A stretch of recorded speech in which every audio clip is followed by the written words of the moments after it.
Martial Peak, Kabanata 5613. Thunder Shadow. Sa di kalayuan, magkasamang nakatayo sina Qinzu at Hao Qinghai sa ibabaw ng isang puno, pinaikot ang kanilang Emperor Qi upang labanan ang mga aftershocks ng labanan, bahagyang namutla ang kanilang mga mukha. Hindi nila alam kung ang Shadow Leopard ay maaaring manalo sa pagkakataong ito, ngunit pagkatapos marinig ang sinabi ni Shadow Leopard ngayon, natitiyak nila na ang mga kaganapan ngayong gabi ay may kinalaman sa Oxhead Monster Emperor na ito. Sa Myriad Monster World, hindi lahat ng miyembro ng Monster Race ay handang sumunod sa kasunduang iyon.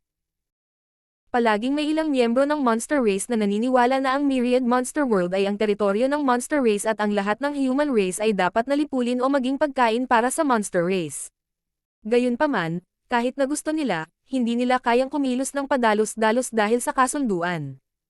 Ang Oxhead Monster Emperor ang pinuno ng ganitong uri ng Monster Race.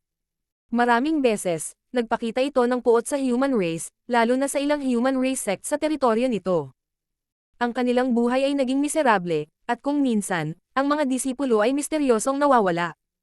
Bagamat hindi ito hayagang kumilos laban sa human race, imposible para sa mga human race sect na iyon na mangalap ng mga halamang gamot ng casual gaya ng mga cultivator ng Qinghong Pavilion. Ang ilang human race sects na naninirahan sa teritoryo nito ay may limitadong hanay ng aktibidad, natatakot sila na ang kanilang mga disipulo ay hindi na makabalik. Mayroong ilang iba pang mga Monster Emperor tulad ng Oxhead Monster Emperor, ngunit wala ni isa sa kanila ang kasing halata ng isang ito. Matapos makinig sa mga salita ng Shadow Leopard, agad na napagpasyahan ni Qinzu at ng kanyang asawa na ang usapin ngayong gabi ay tiyak na gawain ng Oxhead Monster Emperor na ito. Si Qinzu at ang Shadow Leopard ay magkasama sa loob ng daan-daang taon, kaya hindi lihim ang kanilang pagkakaibigan. Ngayong gabi, ang Shadow Leopard ay dumaranas ng matinding kapigatian nito, at sa sandaling kumilos ang Rock Snake King at Whitehair Ape King, na may sama ng loob dito, tiyak na hindi uupo si Qinzu at walang gagawin. Kung siya ay nakikialam sa bagay na ito ay katulad ng paglabag sa kasunduan, at sa oras na iyon, ang Monster Race ay walang problema sa pagkilos. Mahirap isipin na ang isang Monster Race ay magkakaroon ng napakasamang plano, lalo na ang mukhang tapat na Oxhead Monster Emperor, ngunit sa katotohanan, kapag ang cultivation ng isang tao ay umabot sa antas ng isang Monster Emperor, ang kanilang karunungan ay hindi bababa sa isang human race. Sa dilim, saan man sa Myriad Monster World, tila may isang pares ng mga mata na nanunood sa labanan sa pagitan ng dalawang Monster Emperors. Hindi ang Monster Kings ang nag-espiya sa kanila. Ang mga labanan sa pagitan ng Monster Emperors ay hindi na isang bagay na maaaring panghimasukan ng Monster Kings. Tanging ang mga Monster Emperors ng Myriad Monster World ang makakapagmasid sa labanan sa ilalim ng ganoong mga pangyayari. Isang promosyon ang Humanig sa buong Myriad Monster World, na naging sanhi ng pag-aalala ni Qinzu. Kung matatalo ang Shadow Leopard na ito, ang buong Myriad Monster World ay maaapektuhan. Hindi rin niya alam kung makakamit ng Shadow Leopard ang tagumpay. Bagamat ang aura ni Shadow Leopard ay malapit sa aura ng isang 4th grade Monster Emperor, sa ilalim ng Heavenly Tribulation, walang nakakaalam kung gaano kalakas ang maipapakita niya. Sa kabilang banda, kahit na ang Oxhead Monster Emperor ay isa lamang 3rd grade Monster Emperor, siya ay na-promote sa 3rd grade Monster Emperor sa loob ng higit sa 300 taon, kaya sa Shadow Leopard, siya ay isang malakas na kaaway ng buhay at kamatayan. Ang dagandong ng Shadow Leopard at ang dagandong ng Oxhead Monster Emperor ay tumagos sa mga ulap. Ang dalawang higanteng figure ay naglaban mula sa langit hanggang sa lupa, dahilan upang gumuho ang nakapalibot na 10,000 kilometrong radius. Ang kidlat ng makalangit na kapigatian ay patuloy na bumagsak, na naging dahilan upang ang katawan ng Shadow Leopard ay puno ng mga sugat. Sa sandaling ito, nahaharap ito sa pinakamalaking krisis sa kanyang buhay.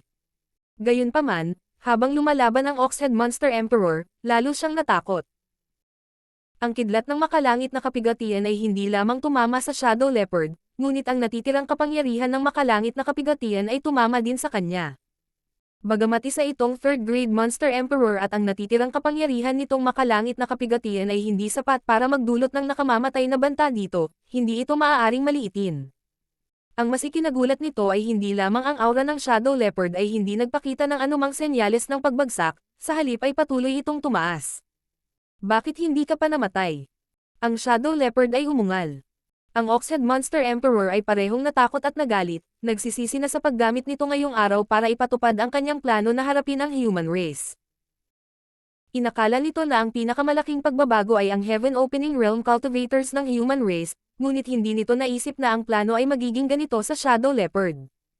Ang isa pang kidlat ng makalangit na kapigatian ay bumagsak, na tila tumugon sa tanong ng Shadow Leopard.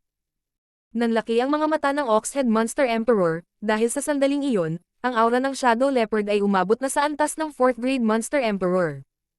Ito ay hindi narinig. Sa pangkalahatan, kapag ang Monster Kings ay naging Monster Emperors, sila ay mapapalampas sa ilang mga grado, tulad ng Shadow Leopard, na nakalusot na sa Monster Emperor Realm at nakalusot pa sa isa pang grado sa panahon ng Heavenly Tribulation ay sadyang hindi maisip.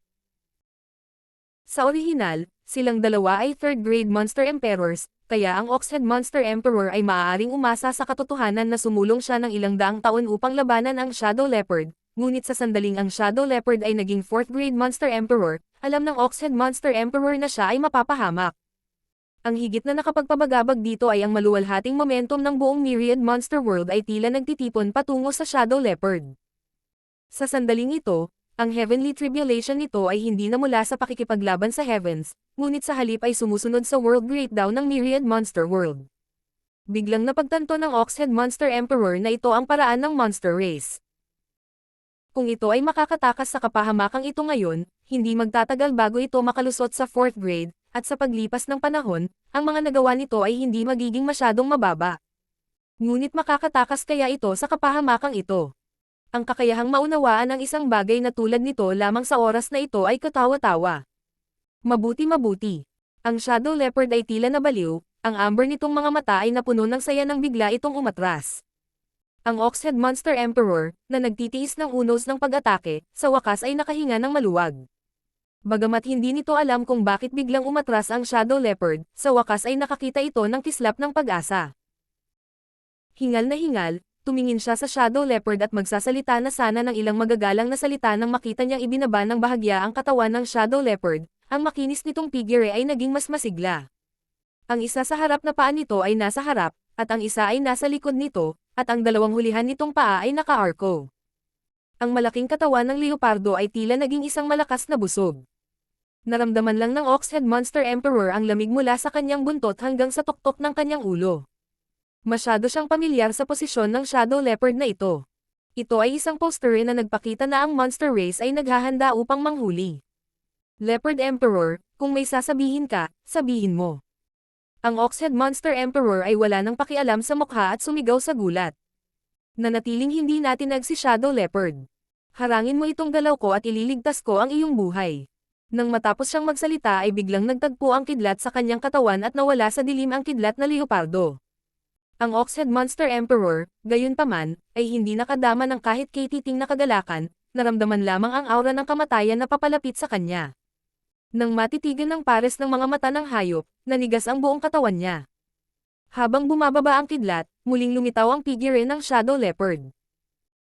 Tumalon ito sa hangin at sumugod patungo sa Oxhead Monster Emperor, binuka ang dagwang bibig nito at nagluwa ng kidlat. Thunderbite. Sa sandaling kumislap ang kidlat, isang nakakatakot na dagandong ng isang baka ang umalangaw-ngaw sa buong Myriad Monster World, na naging dahilan upang ang lahat ng mga masters ng Monster Race na nakarinig ng tunog na ito ay nanginginig at nagtago sa kanilang mga kuweba, na hindi nang ahas na gumawa ng tunog. Ang malakas na aura ay agad na napatay. Matapos ang halos 800 taon ng pagbubukas ng Myriad Monster World, sa wakas ay bumagsak na ang unang Monster Emperor. Sa ilalim ng Thunderbite, ang Oxhead Monster Emperor ay wala man lang lakas na lumaban at na-freeze ng marahas na kidlat.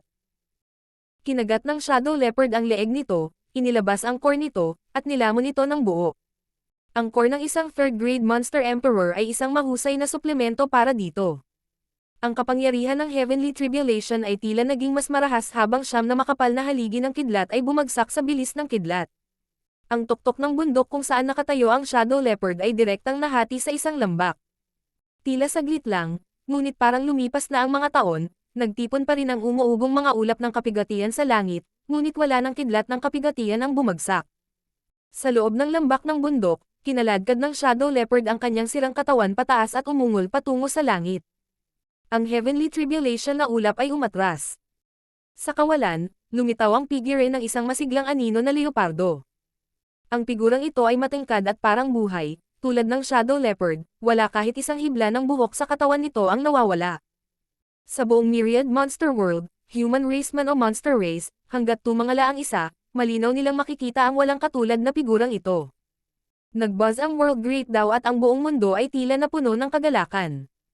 Ang figure ng Shadow Leopard ay dahan-daang umikot at nagbago, na nagiging dalawang malalim na karakter.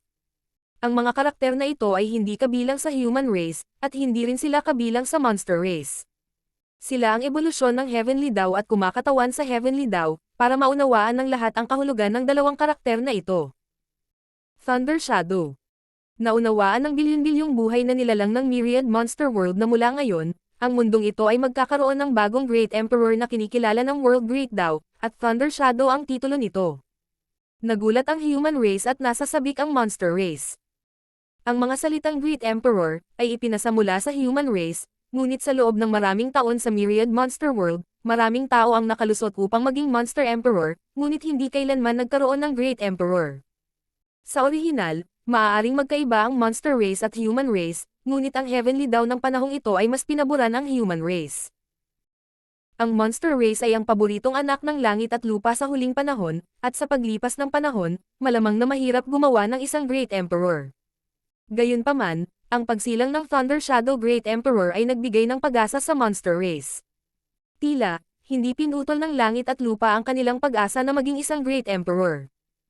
Pagkatapos ng lahat, ito ang Myriad Monster World, at pinanatili pa rin nito ang sinaunang kapaligiran at aura nito, isang extension ng huling panahon. Ngayon na ang Shadow Leopard ay naging isang Great Emperor, ang iba pang Monster Kings ay magkakaroon din ng pagkakataon. Kung ikukumpara, ano ang pagkawala ng isang dosenang Monster Kings at isang third-grade Monster Emperor?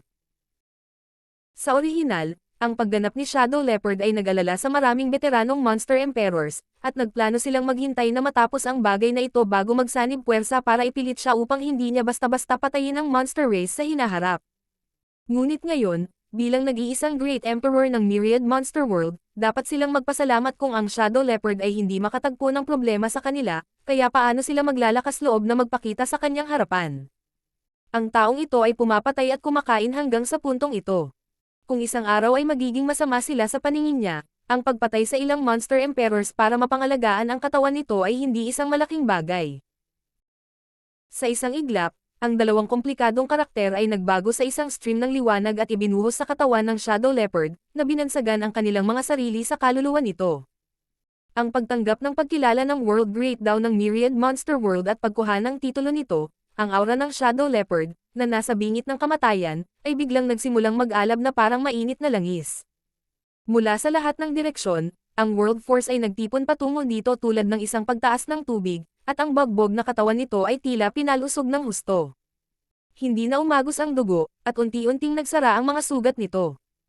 Maging ang core nito, na tinamaan ng Heavenly Tribulation Lightning at nasa bingit ng pagbagsak, ay naging matigas at bilog.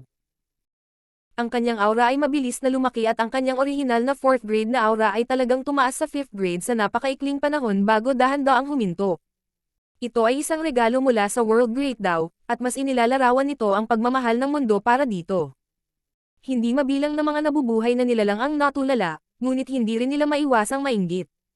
Marshall Peak, Kabanata 5614. Dumating ang lahat ng partido upang bumati. Binabati ng One-Legged Bill Clan ang Thunder Shadow Great Emperor. Sa hinaharap, susundin ng aking angkan ang utos ng Great Emperor. Sa Timog Kanluran, isang malakas na boses ang umalangaw. Isa itong Monster King sa ilalim ng Oxhead Monster Emperor. Ang pagkamatay ng kanilang Monster Emperor ay orihinal na isang awayan ng dugo, ngunit sa Monster Race, ang malalakas lamang ang may mga kwalifikasyon upang mamuno sa kanila. Ang patay na Monster Emperor ay hindi nararapat na banggitin. Binabati ng Ice Frog Clan ang Thunder Shadow Great Emperor, pag-isahin ng Great Emperor ang Myriad Monster World sa mga susunod na henerasyon. Isang boses ang nagmula sa hilagang silangan. Binabati ni Snow Sable Clan ang Thunder Shadow Great Emperor. Sa pagkakataong ito ay mula sa Southeast. Maraming Monster Emperors at Monster Kings ang sabay-sabay na sumigaw. Ito ay hindi lamang ang Monster Race, ngunit maging ang mga Heaven Opening Realm Masters ng Human Race Sect ay binati siya. Nagtagumpay ang Shadow Leopard, at ang pagbati ay nagmula sa lahat ng direksyon. Ang isang 5th grade Monster Emperor lamang ay maaaring hindi karapat-dapat sa atensyon ng human race, sa lahat ng mga pangunahing larangan ng digmaan, kulang ba ang 5th grade, 6th grade, at 8th grade Heaven Opening Realm doon. Ang isang Great Emperor ay hindi espesyal. Bawat universe world ay may sariling mga Great Emperor. Ang mga Great Emperor na ito ay maaaring may ilang kakayahan sa kanilang sariling teritoryo, ngunit kung sila ay sasali sa malawak na kawalan, sila ay magiging isang patak lamang sa karagatan. Gayunpaman, kung ang pagkakakilanlan ng Great Emperor ay pinagsama sa Myriad Monster World, ito ay hindi maliit na bagay, lalo na dahil ang Thunder Shadow Great Emperor ay isang monster race. Ang human race ay hindi maaaring maging mas malinaw tungkol sa kung ano ang kasalukuyang Great Emperors ng Star Boundary. Hindi pa banggitin si Yang Kai, na ang pangalan ay humanig sa buong universo, maging ang mga taong tulad ni Zhan Wuan, Duan Hongchen, at Mo Huang ay sikat na ngayon, na nagpapakita ng kanilang sariling kinang sa iba't ibang larangan ng digmaan at walang habas na pagpatay sa mga master ng Black Ink Clan. Noong sumulong sila sa Heaven Opening Realm noon, 6th grade pa lang sila, pero ngayon, karamihan sa kanila ay umabot na sa 8th grade, na 2 o 3 na lamang sa kanila ang natitira sa 7th grade. Gayunpaman, hindi magtatagal bago din sila makalusot sa 8th grade. Gaano na ba katagal mula nang sila ay nakalusot? 2,000 taon na lang ang nakalipas. Sa loob ng 2,000 taon, ang isang ordinaryong tao ay maaaring makalusot mula sa 6th grade hanggang 7th grade, ngunit kung gusto nilang makalusot sa 8th grade, iyon ay isang panaginip lamang ng hanggal. Gaano man karaming mga mapagkukunan ang mayroon sila, imposible para sa kanila na gawin ito. Ang pagpino ng mga mapagkukunan ay nangangailangan din ng maraming oras.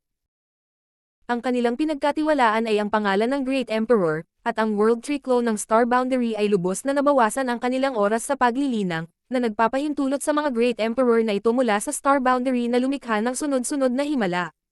Gayunpaman, ang bawat mundo ay may sariling limitasyon, at ang world battles ng Star Boundary ay puspos na.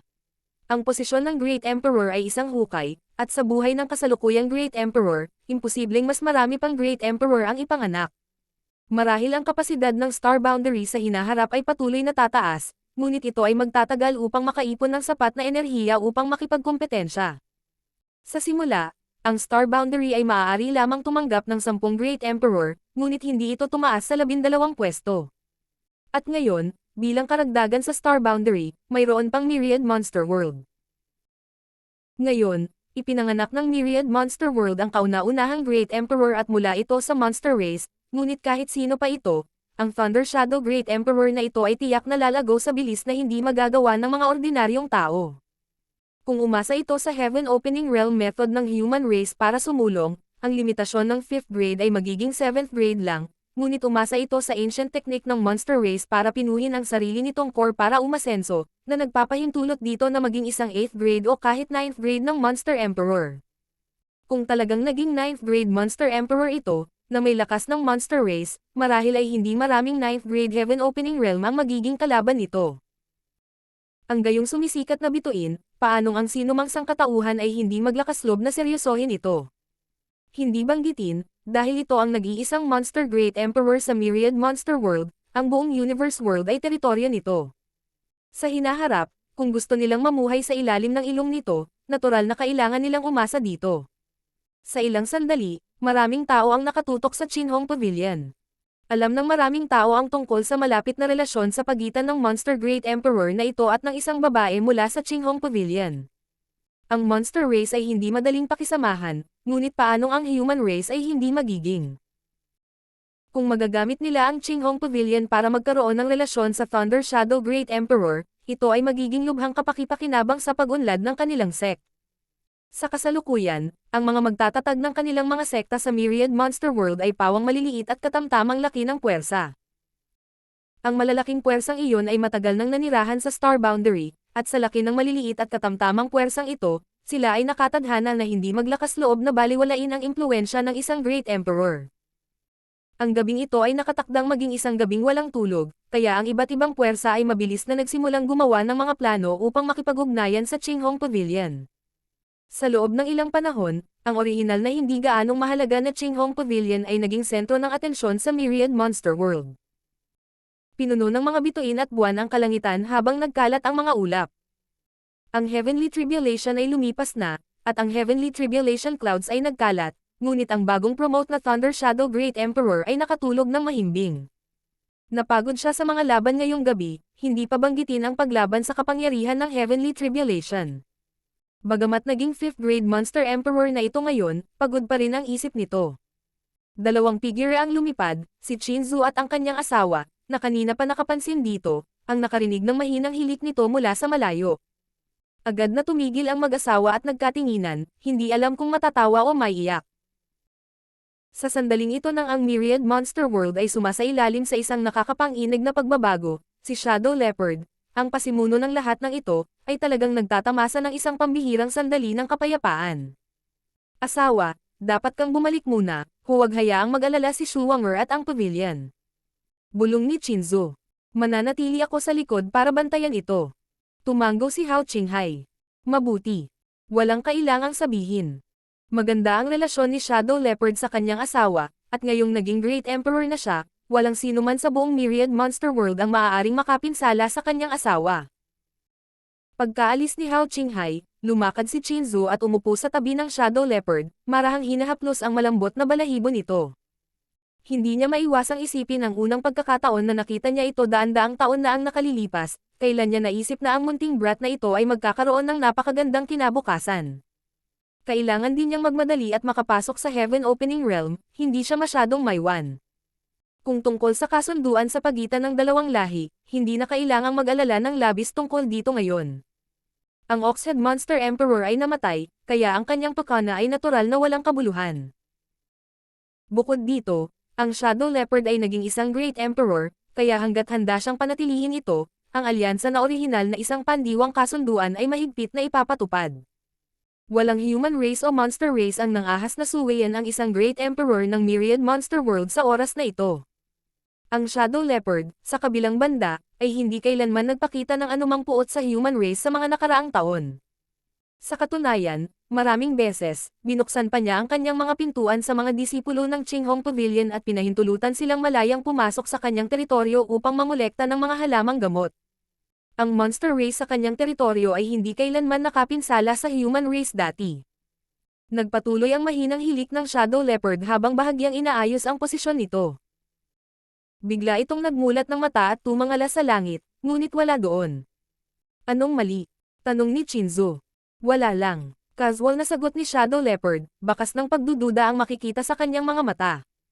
Ngayon pa lang ay malinaw na niyang naramdaman na may nag-e-espia sa kanya, ngunit nang tumingin siya sa paligid ay wala siyang nakita. Sa ganoong sitwasyon, mali ang kanyang perception o masyadong mataas ang lakas nitong prying eyes.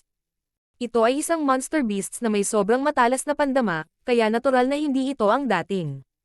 Sa madaling salita, ang lakas ng taong ito ay higit pa sa sarili nito. Malaki ang posibilidad na ito ay isang 7th grade o 8th grade human race master. Tanging ang gayong Panginoon lamang ang makakapagtago sa matalas nitong mga mata. Hindi naman siya masyadong nag-aalala, dahil wala siyang naramdamang mali siya mula sa mga mata, ngunit sa halip, nakaramdam siya ng pagsisiyasat. Ipinikit muli ang kanyang mga mata, hindi nagtagal ay nakatulog siya ng mahimbing. Sa kawalan, itinago ni Yang Kai ang kanyang sarili at tumingin sa ibaba, bahagyang ngumiti. Talagang matalas ang perception ng kanyang monster race body. Mga 500 taon na ang nakalipas mula nang buksan niya ang kanyang kuweba na mansyon sa Star Boundary World Tree Clone at nilinang sa hiwalay. Sa mga taong ito, pinipino niya ang lahat ng uri ng mga mapagkukunan ng paglilinang at pinalalakas ang pundasyon ng kanyang miniature universe. Kung hindi lang dahil sa biglaang udyok niya ngayong gabi at sa biglaang pakiramdam niya ng krisis, hindi siya lalabas ng ganoon kadali. Siya ay naglilinang sa pag-iisa sa World Tree, kaya natural na imposibleng mangyari ang anumang uri ng krisis. Ang tanging paliwanag para sa sitwasyong ito ay ang kanyang human race body o monster race body ay nakatagpo ng isang uri ng aksidente. Ang dalawang clone na ito ay maaaring ituring na isa pang individual, kahit na hindi alam ang pagkakaroon ng kanyang tunay na pagkatao, ngunit pagkatapos ng lahat, sila ay konektado pa rin sa kanya. Pagkatapos ng maikling pagbabawas, napagtanto ni Yang Kai na hindi ito personal na problema, kaya agad siyang tumakbo mula sa Star Boundary patungo sa Myriad Monster World. Sa kanyang lakas, kailangan lang niyang maglakbay mula sa Star Boundary hanggang sa Myriad Monster World. Pagdating dito sa tamang oras upang makita ang Shadow Leopard na nagsimulang lumaban sa Heavenly Tribulation, kahit na handa siya sa pag-iisip, hindi niya maiwasang magulat sa bilis ng cultivation ng Shadow Leopard. Sa loob lamang ng 500 taon, siya ay lumaki mula sa isang mahinang anak hanggang sa isang monster emperor. hindi ito isang bagay na maaaring makamit ng monster race. Kahit na ang monster race ay makapangyarihan, kumpara sa human race, ang kahusayan ng kanilang cultivation ay napakababa. Kadalasan, kailangan nilang gumugol ng mas maraming oras para magkaroon ng parehong lakas na gaya ng human race. Dahil din dito na marami sa monster race ay maagang nagkaroon ng anyo ng sangkatauhan at sumuko sa paggamit ng mga sinaunang pamamaraan upang pasiglahin ang kanilang monster core. Gayunpaman, ganap na nasira ng Shadow Leopard ang sentido komon na ito. Ang bilis ng paglilinang nito ay isang bagay na kahit isang ordinaryong human race ay hindi kayang pantayan. Bukod sa lahat, noong una nitong nakilala si Shinzo, 2 taon pa lang mula nang ito ay isinilang at narating na ni Shinzo ang separation and reunion stage, ngunit ngayon, ito ay naging isang Great Emperor at si Shinzo ay nagsimula ng magkondensasyon. Kanyang Dowsil. Ang bilis ng cultivation ni Shinzo ay hindi itinuturing na mabilis sa human race, ngunit tiyak na hindi rin ito mabagal. Ang paglaki ni Shadow Leopard ay masasabing nasira ang common sense, kahit na ang ilan sa mga henyo sa cultivation ng human race ay namutla kong ihahambing. Siyempre, hindi ito ang sariling kakayahan ng Shadow Leopard race, ngunit dahil sa isang natatanging diskarte. Heaven Devouring Bloodlight Scripture. Ito ang kombinasyon ng Heaven Devouring Battle Law at ang Great Evolution Bloodlight Scripture. Nilinang ni Yang Kai ang Heaven Devouring Battle Law noon, at naunawaan din niya ang Great Evolution Bloodlight Scripture. Sa kanyang kasalukuyang lakas bilang 8th grade cultivator at 2 evil arts na lumalaban sa langit, hindi mahirap magdedos ng bagong teknik. Ang cultivation technique na ito ay espesyal na inihanda para sa monster race body. Nang hatiin niya ang kanyang monster race body, binansagan niya itong cultivation technique sa maliit na katawan ng Shadow Leopard at binago niya ito sa kanyang natal divine ability. Ito rin ang pangunahing dahilan kung bakit ang Shadow Leopard ay naging kaaway ng lahat ng 4 na direksyon sa loob ng maraming taon. Kung gusto niyang linangin ang Heaven Devouring Bloodlight Scripture, kakailanganin niyang pumatay ng malaking bilang ng monster beasts at patuloy na lalamunan ang kanilang laman, dugo, at core upang madagdagan ang kanyang lakas. Ngayon, tila nakagawa ito ng magandang trabaho. Martial Peak, Kabanata 5615. Lumabas. Si Yang Kai ay naglakbay ng malayo at malawak, kaya siya ay may sapat na kaalaman. Ang Heaven Devouring Battle Law ay talagang ang pinakamakapangyarihang pamamaraan na nakita niya. Pagkatapos ng lahat, ito ay isang bagay na napag-alaman ng isa sa mga martial ancestors. Ang mga mysterious techniques na nakaimbak sa Cave Heaven Paradise ay hindi maihahambing sa Heaven Devouring Battle Law. Siyempre, ang mga disbentahan ng pamamaraan ng paglilinang na ito ay napakalinaw din. Ang cultivation technique na ito ay kilala na kayang lumunin ng anuman at lahat, at ito ay may katapangan ng 100 ilog na dumadaloy sa dagat. Gayunpaman, ang pisikal na katawan ng isang cultivator ay hindi katulad ng dagat, at ang mga espiritual na bagay na nilamon ay hindi katulad ng mga umaagos na ilog. Ang pagsipsip ng mga panlabas na puwersa ng walang anumang pag-aalinlangan ay magpapahintulot sa isa na makakuha ng malaking lakas sa maikling panahon, ngunit makakaapekto rin ito sa ugali ng isa dahil sa akumulasyon ng iba't ibang uri ng lakas. Ang ganitong uri ng cultivation technique ay madaling humantong sa chi deviation. Si Wukong ay mayroong stainless golden lotus na maaaring alisin ang ganitong uri ng impluensya, kaya ligtas niyang malinang ang Heaven Devouring Battle Law habang ang iba ay hindi. Mula noong sinaunang panahon, mayroon lamang isang Heaven Devouring Great Emperor. Ang isa na talagang angkop para sa paglilinang ng pamamaraan ng paglilinang na ito ay ang Stone Puppet Clan. Espesyal ang pangangatawan ng Stone Puppet Clan, at taglay nila ang kakayahang maglinis ng mga dumi. Ang paglilinang ng pamamaraan ng paglilinang na ito ay isang perpektong pandagdag. Binawi ni Yang Kai ang kanyang embodiment mula sa Demon Realm at nilinang ang Heaven Devouring Battle Law. Kung ikukumpara sa Heaven Devouring Battle Law, kahit na ang Great Evolution Bloodlight Scripture ay walang napakaraming disbentaha, ang mga limitasyon nito ay mas malaki. Ang evil art na ito ay maaari lamang lumunin ang Blood Essence. Ang pagkadalubhasa ni Yang Kai sa dalawang teknik na ito ay nagbigay daan sa kanya na mahinuha ang Heaven Devouring Bloodlight Scripture.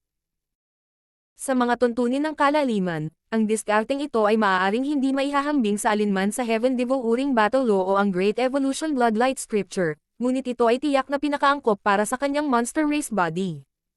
Ang paglaki ng monster race ay sinamahan ng isang madugong bagyo. Pagkatapos ng isang mahusay na labanan, ang nagwagi ay madalas na lumunok ng laman at dugo ng natalo. Ang ganitong uri ng paglamon ay isang instinct, ngunit ginawa lamang ni Yang Kai ang instinct na ito sa isang innate divine ability, na lubos na nagpapabilis sa paglaki ng kanyang monster race body.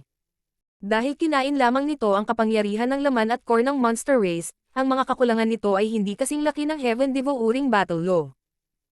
Ang kapangyarihan ng laman at core ay hindi lampas sa saklaw ng monster race. Sa pangangatawan ng monster race, kahit na wala ang Golden Lotus, maaari nitong linisin ang mga dayuhang dumi at pinuhin ang lahat ng kapangyarihan para sa sarili nitong paggamit. Ang pamamaraan ng Bloodlight Scripture ay maaari ding palakasin ang ganitong uri ng pagpipino at paglamon. Ang resulta ay halata. Sa loob lamang ng 500 taon, ang monster race body ay naging isang Monster Emperor at isang Great Emperor. Ang tanging bagay na ikinalungkot ni Yang Kai ay nasa hinaharap, ang monster race body ay hindi na makakapatay ng ibang monster race at lumunin ang kanilang core, flesh, at blood essence. Pagkatapos ng lahat, isa na itong Great Emperor, at ang buong Myriad Monster World ay teritoryo nito, lahat ng monster race ay umasa dito, kung papatayin at lalamunan niya sila ng walang ingat, siya ay iiwanan ng Myriad Monster World. Gayunpaman, hindi talaga nito kailangang gamitin ang paraang ito upang madagdagan ang lakas nito. Walang gaanong Monster Emperor sa Myriad Monster World, kaya kahit patayin silang lahat, hindi ito lalago ng husto.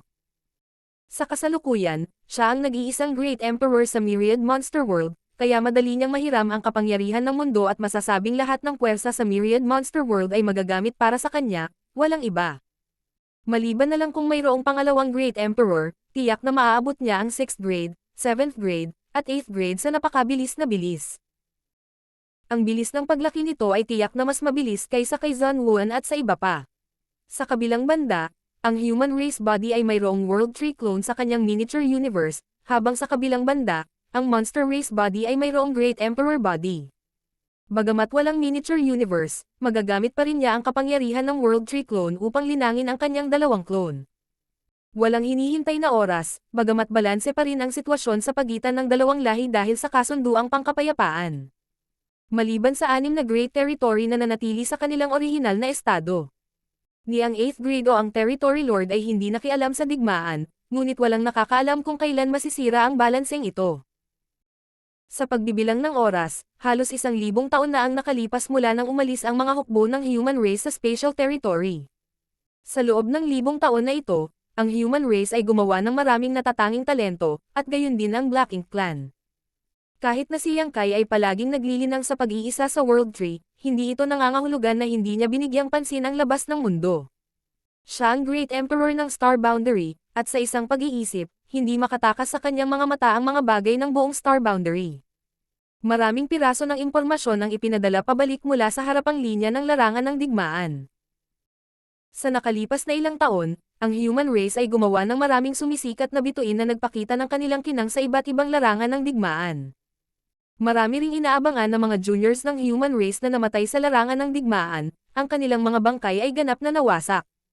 Sa panig ng Black Ink Clan, isang bagong batch ng Territory Lords ang isinilang. Bagamat ang mga Territory Lord na ito ay hindi kasing lakas ng mga innate Territory Lords, kinakatawan nila ang walang limitasyong mga posibilidad at maaaring ma-promote sa Royal Lord. Sa teritoryong kasalukuyang inookupahan ng Black Ink Clan at sa mga mapagkukunang kontrolado nila, hanggat handa sila, tiyak na makakataas sila ng maraming Royal Lord. Ang dalawang karera ay parehong nag-iipon ng lakas para sa hinaharap, at ang kasalukuyang balanse ay isang ilusyon lamang. Kapag ang isang panig ay nakaipon ng sapat na lakas upang sirain ang isa pa, ang huling labanan ay tiyak na magsisimula. Ilang taon na ba? 2,000 taon. 3,000. Walang nakakaalam. Alam lang ni Yang Kai na malapit na ang oras. Sa paghusga mula sa akumulasyon ng kani-kanilang mga lakas, ang human race ay walang gaanong kalamangan. Marami sa mabubuting seedlings sa panig ng human race ay direktang nakausad sa 6th grade o 7th grade, na nagtitipid sa kanila ng maraming oras upang linangin, ngunit ang paglaki mula sa 6th grade at 7th grade hanggang sa 8th grade at 9th grade ay nangangailangan ng maraming ng oras. Sa kabilang banda, sa tulong ng Black Ink Nest, ang rate ng paglaki ng Black Ink Clan ay mas mabilis kaysa sa human race. Nakikinita na kapag lumitaw ang isang bagong master ng 9th grade sa panig ng human race, magkakaroon din ng bagong Royal Lord ang Black Ink Clan. Pagbalik sa Star Boundary, pumasok si Yang Kai sa kanyang cave mansion at muling pumasok sa liblib na paglilinang. Taon-taon, ang tagsibol at taglagas ay dumarating at umalis sa Star Boundary. Si Yang Kai ay ganap na nawalan ng oras, at ang labas ng cave mansion ay natatakpan din ng makapal na layer ng berdeng dahon. Kung ang Heaven Opening Realm cultivators na dumating at pumunta ay hindi tumingin ng mabuti, hindi nila mapapansin na mayroon talagang cave mansion sa puno ng puno. Makalipas ang buong 1,200 taon, muling bumukas ang selyadong cave mansion at lumabas si Yang Kai. Ang isang liblib na paglilinang sa loob ng higit sa 1,000 taon, kabilang ang oras na siya ay nagambala ng sitwasyon ng monster race body, ay 1,700 taon. Hindi ito ang unang pagkakataon na nilinang ni Yang Kai ang pinakamatagal na panahon. Ang pinakamatagal na panahon na ginugol niya sa paglilinang ay sa Celestial Phenomenon Sea. Sa River of Time na iyon, gumugol siya ng libu-libong taon. Pagkaraan ng mahabang panahon, naubos na lahat ang mga mapagkukunang naipon ni Yang Kai. Kailangang malaman na ang mga mapagkukunan na naipon niya sa nakaraan ay mahirap kalkulahin, at lahat ng uri ng mahahalagang materyales ay nakasalansan na parang bundok, ngunit ngayon, ang lahat ng ito ay pinino at hinigop niya. Nagbayad siya ng malaking halaga, kaya natural na hindi maliit ang kanyang mga natamo. Bagamat ang pundasyon ng isang 8th grade Heaven Opening Realm Master ay hindi pa umabot sa limitasyon nito, hindi ito malayo. Ang kanyang miniature universe ay may hindi mabilang na buhay na nilalang na patuloy na nagbibigay sa kanya ng mga benepisyo. Kahit na hindi niya pinuhin ang mga mapagkukunan ngayon, hindi magtatagal bago niya maabot ang rurok ng 8th grade, at ito ang limitasyon ng kanyang buhay. Naramdaman ang kapangyarihan ng kanyang miniature universe, marahang kinuyam ni Yang Kai ang kanyang mga kamao. Kung makakaharap niya ang mga innate territory lord na iyon ngayon, maaari niyang patayin ang mga ito sa loob ng 10 galaw nang hindi man lang gumagamit ng soul-shattering spike. Ito ay isang bagay na imposible sa nakaraan. Matapos ang halos 2,000 taon ng liblib na paglilinang, talagang gusto ni Yang Kai na makahanap ng isang innate territory lord na walang mga mata, ngunit sa kasamaang palad, naiisip lang niya ito at hindi niya ito maisa sa buhay, kung hindi ay nasira niya ang kasunduan na kanilang ginawa. Ang human race ay hindi pa handa para sa isang mapagpasyang labanan sa Black Ink Clan, at hindi rin siya. Isang figure ang lumiwanag sa kanyang harapan at isang magandang figure ang dumapo sa kanyang harapan, isang nakakatuwang pagtataka sa kanyang mukha. Palace Master. Ang isa na nagpapansin sa kanyang sitwasyon ay palaging ang head manager ng High Heaven Palace. Sa pagtingin sa pamilyar na mukha na ito, bahagyang tumanggo si Yang Kai. Nagsumikap ka. Si Hua Qingxi ay isa ng 7th grade Heaven Opening Realm Cultivator. Pagkatapos ng lahat, napakaraming taon na ang lumipas at ang High Heaven Palace ay hindi nagkukulang ng cultivation resources, kaya hindi masyadong mahirap para sa kanya na makapasok mula sa 6th grade hanggang sa 7th grade. Gayunpaman, ang 7th grade Heaven Opening Realm ay ang kanyang limitasyon. Noon, ang kakayahan ni Hua Qingxi ay hindi mabuti o masama, at siya ay nakalusot sa 5th grade Heaven Opening Realm ng direkta. Ginagawa lang ng subordinate na ito ang kanyang tungkulin. Tahimik na pinagmamasdan ni Hua Qingxi si Yang Kai, natuklasan na pagkaraan ng maraming taon, hindi gaanong nagbago si Yang Kai, ngunit ang kanyang aura ay malinaw na naging mas condensed. Marahil, pagkatapos ng panahong ito ng liblib na paglilinang, ang kanyang lakas ay tumaas ng husto. May kailangan akong gawin mo. Habang nagsasalita si Yang Kai, ikanawin niya ang kanyang kamay at sa isang iglap, 7 o 800 tao ang lumitaw sa kanyang harapan. Ang mga taong ito, maging sila man ay lalaki o babae, ay nasa tuktok ng Emperor Realm, at kung isasaalang-alang mula sa kanilang mga aura, malinaw na pinalamutian nila ang kanilang sariling mga dawsil at nagpino ng iba't ibang mapagkukunan. Ngayon, isang hakbang na lang sila mula sa pagpasok sa Heaven Opening Realm. Ang mga taong ito ay pawang mga disipulong naipon sa Void World sa mga nakaraang taon. Nang makita ito, naunawaan ni Hua Qingxi. Kung tutusin, hindi ito ang unang pagkakataon na nakakita siya ng ganoong bagay, kaya agad siyang tumanggo. Makakatiyak ang Palace Master, aayusin ko ang lahat. Pagkasabi nito, lumingon siya sa mga Emperor Realm Master at sinabing, "Sumunod ka sa akin." Ang Emperor Realm Masters ay magalang na yumukod kay Yang Kai bago sumunod kay Hua Qingxi palayo. Matapos ipamahagi ng head manager ang Heavenly Yuan Stabilizing Silpil, nagkalat ang maraming Emperor Realm sa kawalan at sinimulan ang kanilang promosyon sa Heaven Opening Realm, na nagdulot ng matinding kaguluhan. Tumayo si Yang Kai nang hindi gumagalaw, ang kanyang mga iniisip ay kumakalat sa buong Star Boundary.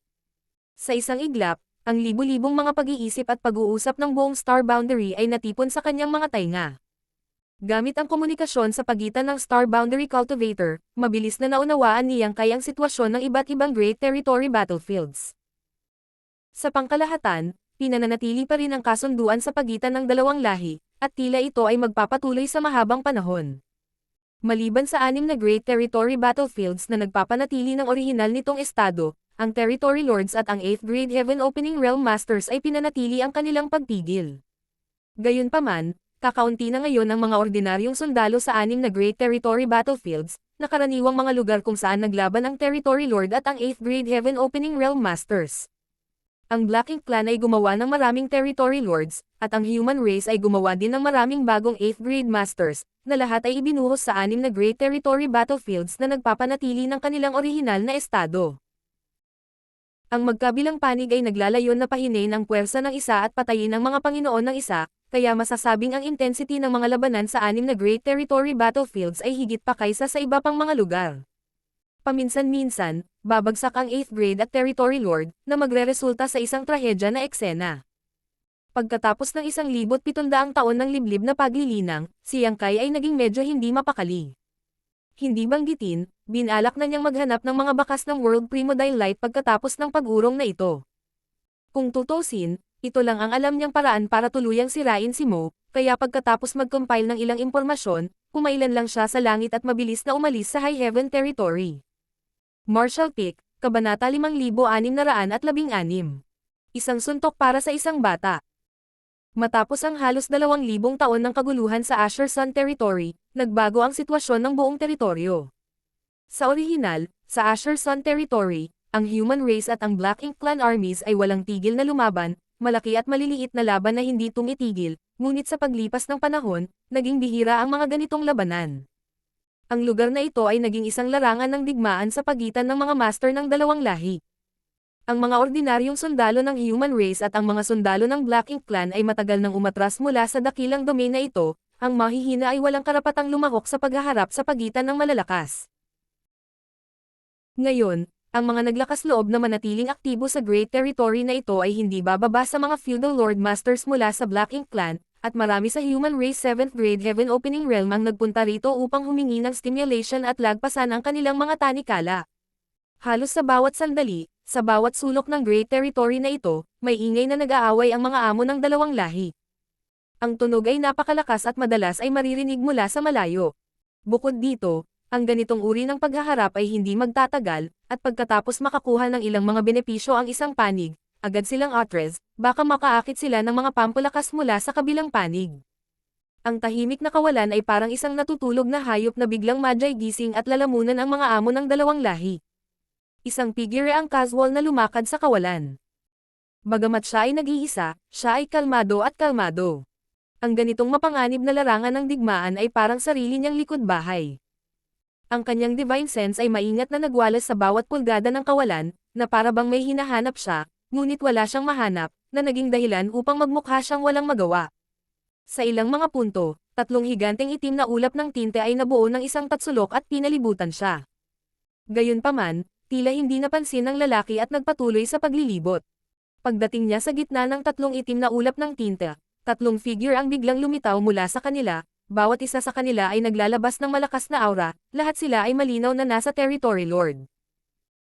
Ang isa sa Black Ink Clan Territory Lord sa kanyang harapan na may isang sungay sa kanyang ulo ay may masamang tingin sa kanyang mukha habang ipinapadala niya ang kanyang Black Ink Strength at walang awa na sinampal ang sangkatauhan, sumisigaw. Mamatay. Sa likod niya, kumikislap ang figure ng babaeng Territory Lord habang mabilis niyang nilapitan ang Human Race Cultivator, ang kanyang kamay ay umaabot at tumpak na tumutusok patungo sa likod ng kaaway, ang kanyang mga kuko ay matutulis na parang talam. Sa kabilang panig, ang ikatlong Territory Lord ay sumunod na malapit sa likuran. Ang kanyang figure ay hindi kasing taas at matibay na gaya ng unang Territory Lord, ngunit nang ilim niya ang kanyang mga braso, ang Black Ink Strength ay lumundag at tinakpan ang buong kalangitan. Ang mayamang Black Ink Strength ay parang isang malakas na hangin mula sa Nine Heavens, na nagdulot ng mga bitek sa kalawakan. Ang pinagsamang pag-atake ng 3 Territory Lords ay nagbago sa isang puyo ng tubig ng kamatayan at binalot ang figure. Walang 8th grade ang makakalaban sa gayong nakamamatay na pag-atake. Ang Territory Lord na umaatake mula sa harapan ay may nakakatakot na ngiti sa kanyang mukha, na para bang nakikita niya ang takot sa mukha ng kanyang kalaban. Walang nakakaalam kung saan nanggaling ang 8th grade Human Race Cultivator na ito, ngunit naglakas-loob siyang maglakad mag-isa sa Asher Sun Territory, na nakatakdang magbayad ng halaga para sa kanyang kamangmangan. Gayunpaman, nabigla siya sa kanyang nakita. Ang 8th grade human race cultivator na dapat ay nasa estado ng gulat ay talagang tuwang-tuwa. Hinihiling mo ito. Para siyang naka-encounter ng isang magandang pangyayari. May mali. Gayunpaman, imposibleng baligtarin ang sitwasyon. Ang tatlong territory lords ay nakagawa na ng pincer attack, kaya paano pa sila mag-aalala tungkol sa anumang bagay? Kailangan muna nilang patayin ang human race 8th grade master na ito. Sa isang kisap mata, ang tatlong territory lords ay dumating sa harap ng human race 8th grade. Naghagis ng suntok ang matipunong territory lord at isang marahas na black ink strength ang lumabas. Sa susunod na sandali, ang kanyang mukha ay naging matigas, ang kanyang ekspresyon ay puno ng pagkabigla at takot. Ito ay dahil ang 8th grade human race master ay binato rin siya ng suntok, na tila mahina at walang lakas, ngunit ang suntok na ito ay madaling nabasag ang kanyang atake. Kitang-kita niya ang sariling kamao na bumagsak sa epekto ng suntok ng kabilang partido, at habang ang napakalakas na puwersa ng suntok ay lumalapit sa kanya, ang kanyang braso ay sumabog sa alikabok at ang marahas na puwersa ng suntok ay tumama sa kanyang ulo. Tulad ng isang pakwan na sumasabog, ang matipunong territory lord ay agad na naging isang walang ulo na bangkay. Ang 8th grade human race cultivator ay biglang lumingon, ang kanyang pares ng masiglang mga mata ay nagkataon na nakasalubong ang babaeng territory lord na umaatake mula sa likuran. Nang halos magkaharap na sila, nanginig ang katawan ng babaeng territory lord. Sa sandaling iyon, naramdaman niyang parang hindi siya kaharap ng 8th grade human race, kundi isang sinaunang mabangis na hayop na nakakulong ng hindi mabilang na taon. Dahil sa nakakatakot na pagpatay na ito, nanlamig ang buong katawan niya at lumubog ang puso niya. Ang kanyang black ink strength ay namuo sa kanyang mga daliri at ang kanyang mahahabang kuko ay naging itim habang siya ay tumutusok ng buong lakas. Ang kanyang pulso ay biglang pinisil, at hinawakan ng kalaban. Isang boses na nagpapalpitate sa kanyang puso ang umalangaw-ngaw. Ang pangalawa, bigla na lang siyang nakaramdam ng matinding pananakit sa kanyang puson dahil sa isang marahas na enerhiyang lumabas sa kanyang katawan na parang bulkan. Pakiramdam niya ay sinuntok ang buong katawan niya at tuluyang nabali ang kanyang gulugod. Ang marahas na enerhiya ay nagbago sa isang shockwave na bumagsak sa kanyang malakas na pangangatawan, na naging isang ulan ng dugo sa susunod na sandali. Hanggang sa namatay ang dalawang territory lords na ang black ink strength, na na-activate ng ikatlong territory lord, ay bomb-alot sa kawalan. Ang makapangyarihang secret technique na ito na orihinal na ginamit upang lumikha ng kapaligiran para sa kanyang mga kasama ay naging kanyang legal iligtas buhay na dayami. Dalawang territory lords na ang lakas ay hindi mas mababa sa kanyang sarili ay talagang pinatay ng dalawang kamao mula sa isang random na lalaki, kaya paano siya maglalakas loob na manatili sa lugar? Sa takot, mabilis siyang umatras, ngunit ang nakapalibot na kalawakan ay biglang naging baluktot, na nagbigay sa kanya ng ilusyon na ang espasyo ay nababanat ng walang katapusan. Kahit anong pilit niyang umatras, hindi niya magawang umalis sa lugar na ito. Sa gitna ng umiikot na black ink strength, isang figure ang nagmamadaling lumabas, napunit ang ulap at lumitaw sa harap niya sa isang kisap mata, casual na iniabot ang isang kamay at hinawakan ang ulo ng territory lord, ang kanyang ekspresyon ay lumuwag na parang kinurot niya ang isang insekto. Hindi ka ba masyadong mahina? Mahina. Nang marinig ng natitirang territory lord ang pagsusuring ito, hindi niya naiwasang hindi komportable. Mahina ba sila? Dahil territory lords na sila, natural na hindi sila mahina. Sa pagsanib puwersa nilang tatlo, bagamat hindi sila invincible sa Asher Sun Territory, mahirap para sa kanila na makahanap ng kalaban. Sa paglipas ng mga taon, nakapatay na sila ng ilang masters ng human race, kaya naisip nila na kahit gaano pa kalakas ang kabilang partido, wala siyang magagawa sa kanila. Hanggang ngayon ay naiintindihan niya na ang lakas ng ilang tao ay hindi mahuhusgahan ng sentido komon. Hindi dahil sa sila ay mahina, ngunit ang kalaban ay masyadong malakas. Gayunpaman, mayroon bang napakalakas na 8th grade human race master sa mundong ito? Marahil ay dahil sa kanyang magandang kapalaran bago siya namatay kaya biglang naalala ng territory lord na ito ang isang pangalan na nawala sa loob ng halos 2,000 taon. Ikaw ay, sige, tumahimik ka. Hindi na siya hinintay ni Yang Kai na matapos magsalita bago niya dinurog ang kanyang ulo gamit ang kanyang kamay, na naging sanhi ng pagulan ng dugo, ngunit ang kanyang katawan ay ganap na malinis. Nabuhayan siya ng loob. Ang 1700 taon ng liblib na paglilinang ay hindi naging walang kabuluhan. Ang kasalukuyang kanya ay mas malakas kaysa dati. Gayunpaman, ang dahilan kung bakit madali niyang napatay ang tatlong territory lord na ito ay dahil ang tatlong ito ay hindi innate territory lords, kundi isang promoted territory lord.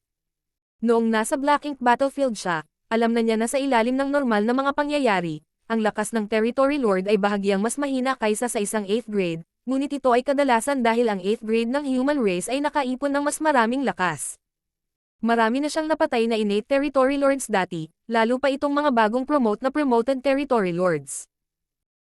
Sa kanyang kasalukuyang lakas, ito ay tulad ng pagsuntok sa isang bata, tulad noong siya ay nasa tuktok ng 7th grade, walang feudal lord ang makatiis ng isang suntok mula sa kanya. Kung talagang na-encounter niya ang makapangyarihang innate territory lords na iyon, hindi ito magiging ganoon kadali. Gayunpaman, sa kanyang reputasyon, ang mga innate territory lord na iyon ay hindi maglalakas loob na lumapit para maghanap ng gulo. Tanging ang mga promoted territory lord na ito na nakalusot sa kanilang kasalukuyang antas ang matagal nang nakakalimutan ang takot na pinamunuan niya. Kahit na ang Asher Sun territory ay malawak at walang hangganan, ang biglaang pagkawala ng mga aura ng tatlong territory lords ay nakakuha ng atensyon ng maraming masters. Maraming divine senses ang dumaan mula sa lahat ng direksyon, kabilang ang territory lord at ang 7th grade at 8th grade ng human race. Sa paglipas ng mga taon, ang dalawang karera ay patuloy na naglalaban sa larangang ito. Bagamat ang magkabilang panig ay natalo, hindi pa nagkaroon ng labanan na natapos ng ganoon kabilis, at tatlong territory lord ang bumagsak. Naramdaman ang pagsisiyasat ng mga aura na ito, hindi ito tinanggihan ni Yang Kai at palihim na bumantong hininga. Matapos ang lahat ng mga taong ito ng liblib na paglilinang, ang dalawang lahi ay talagang nakakuha ng maraming masters. Ang Black Ink clan ay isang bagay, sa tulong ng Black Ink Nest, ang kanilang lakas ay mabilis na lumago. Hanggat mayroon silang sapat na mapagkukunan at ang Black Ink Nest ay may sapat na mapagkukunan, hindi nakakagulat na mas maraming territory lord ang lumitaw. Gayunpaman, para sa human race na makapag-produce ng napakaraming 7th grade at 8th grade masters sa maikling panahon ay medyo nakakagulat. Sa lohikal na pagsasalita, sa wala pang 2,000 taon, magiging mahirap para sa human race na makabuo ng napakaraming 8th grade masters, lalo na iyong mga bagong sikat. Gayunpaman, sa katotohanan, ang bilis ng pagsulong ng nakababatang henerasyon ng human race ay hindi mas mabagal kaysa sa mas lumang henerasyon ng Heaven Opening Realm Cultivator. Ang ilan sa mga mas mahuhusay na cultivator ay sumulong pa sa 7th grade kanina. Marahil ito ang kalooban ng langit. Tulad ng pag-aayos ng kalooban ng langit para sa kanya na kumilos bilang isang piraso ng chess upang labanan ang pagsalakay ng Black Ink clan, lahat ng mga sundalo ng human race na lumaban sa Black Ink clan ay kumikilos alinsunod sa kalooban ng ang langit, na tinatanggap ang mga pagpapala ng langit. Ang gayong tao ay matatawag na mapagmataas na anak ng langit, kadalasang may walang katapusang pagkakataon at makalangit na swerte. Gayunpaman, hindi gaanong tao ang ganito. Ngunit ngayong sinalakay na ng Black Ink clan ang 3,000 mundo at ang human race ay nakulong sa higit sa 1 dosenang great territory, kailangan nilang agad na pagbutihin ang kanilang kabuuang lakas. Ang mga pagsisikap ng 9th grade old ancestors at ang pagsusumikap ni Yang Kai ay lumikha ng medyo ligtas na lugar para sila ay lumago, habang pinaikli ng kalooban ng langit ang kanilang paglaki. Ang kalooban ng langit ay mahirap hulaan, ngunit sa katotohanan, ito ay nasa lahat ng dako. Sa pagkataranta, tila may naisip si Yang Kai at kumislap ang kanyang mga mata. Ngunit sa lalong madaling panahon, ang kanyang pag-iisip ay nag-ambala ng isang malabo ng divine sense. Karamihan sa mga bagong promoted territory lords ay hindi alam ang pangalan ni Yang Kai, ngunit sino sa mga innate territory lords ang hindi alam. Upang mabantayan laban kay Yang Kai, halos lahat ng innate territory lords ay nakuha ang kanyang imahe at kabisado ang kanyang hitsura.